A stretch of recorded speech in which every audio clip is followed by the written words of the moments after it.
47 میں دونوں نے سفر سٹارٹ کیا, دونوں آزاد ہوئے, پاکستان انڈیا.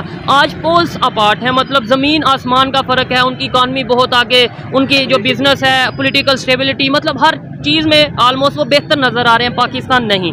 تو اس کی وجہ آپ کیا سمجھتے ہیں؟ اس کی وجہ دیکھیں جی ملٹی پرپز میں ہے یہ میجر ایک دو, میں وہی بتانے لگا ہوں. کوئی ایک قوت اس میں انوالو نہیں ہے.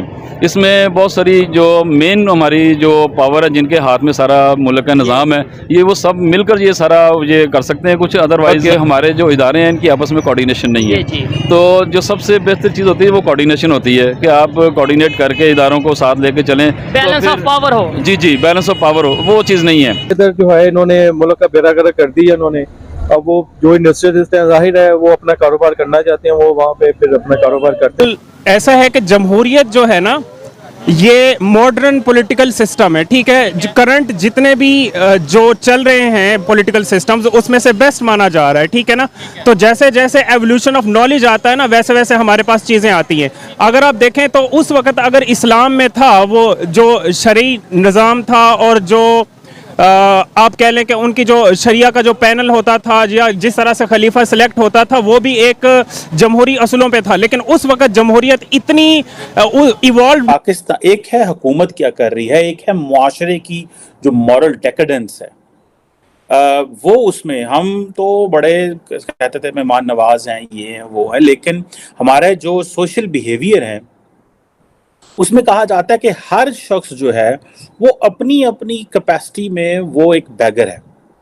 اور یہ ظاہری بات ہے نارمل لوگوں کو یہ باتیں اچھی نہیں لگتی, کہ کئی لوگ تو ایسے ہوتے ہیں ظاہری بات ہے جو بڑی محنت کرتے ہیں, ملک کا نام روشن کرتے ہیں, کام کرتے ہیں.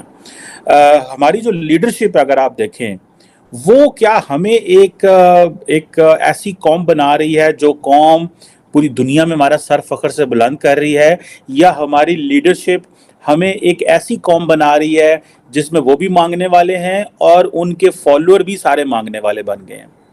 لوگ پریشان ہیں کہ اگر حکومت مانگنے جا رہی ہے تو ہم کیوں نہیں مانگ سکتے, اگر حکومت لوٹ رہی ہے تو ہم کیوں نہیں لوٹ سکتے. یہ کویسچن جو ہیں یہ بڑے امپورٹنٹ ہیں, اور جسے آپ دیکھیں نا کہ اس پہ پر بات کی جا سکتی ہے. آپ خدا نہ خواستہ آپ اگر آپ دیکھیں کہ آپ ہسپتالوں میں چلے جائیں, آپ شادی ہال میں چلے جائیں, تو وہ جو بندہ وہاں پہ بیٹھا ہوا اس کو اتنا پیسہ نہیں ملتا کہ وہ اس کی روزی چل سکے, تو وہ آپ کو کہتا ہے کہ یار وہ شکل سے منہ بنا لیتا ہے کہ ہاں جی پیسے دے دیں. اور کئی جگہوں پہ تو ایسے ہوا ہے کہ جانے کا اتفاق ہوا ہے, وہ لوگ سمجھتے ہیں کہ اگر ان لوگوں کا پیسے دینا یہ ان پہ فرض ہے, یہ ہمیں پیسے دیں. ان کی اپنی جو جاب ہے, وہ جس محکمے میں کام کرتے ہیں, وہ جس جگہ پہ رہتے ہیں یا جو جاب کرتے ہیں وہاں پہ ان کو پیسے نہیں ملتے. جیسے کہ فار ایگزامپل ہوٹل چلے جائیں, لوگوں کو جسے کہتے ہیں نا بیگر بنایا جاتا ہے. اس کی تنخواہ ہوگی 15,000 اور اس کے اگینسٹ اس کو جو ہے وہ باقی چیزیں جو ہیں وہ حکومت ہماری دیکھ لیں, حکومت ہماری جو بھی وزیر اعظم آتا ہے, یہ جو میں نے 4-5 تصویریں لگائی ہیں, یہ سارے لوگ سارا ٹائم جہاز لے کے کدھر جاتے ہیں, مانگنے جاتے ہیں انٹرنیشنلی. کبھی یہ سعودی عرب پہنچے ہوتے ہیں, قطر کو پہنچے ہوتے ہیں, یو اے ای پہنچے ہوتے ہیں, چائنا پہنچے ہوتے ہیں, IMF پہنچے ہوتے ہیں. بھائی اگر پیسے لوٹ لاٹ کے اس طرح ہی کرنے ہیں, مانگ کے ملک چلانا ہے, تو میں بھی چلا لوں گا, مجھے کیا پرابلم ہے, یا کسی اور کو کیا پرابلم ہے کہ وہ جائے اور جا کے پیسے مانگے اور ملک چلا لے.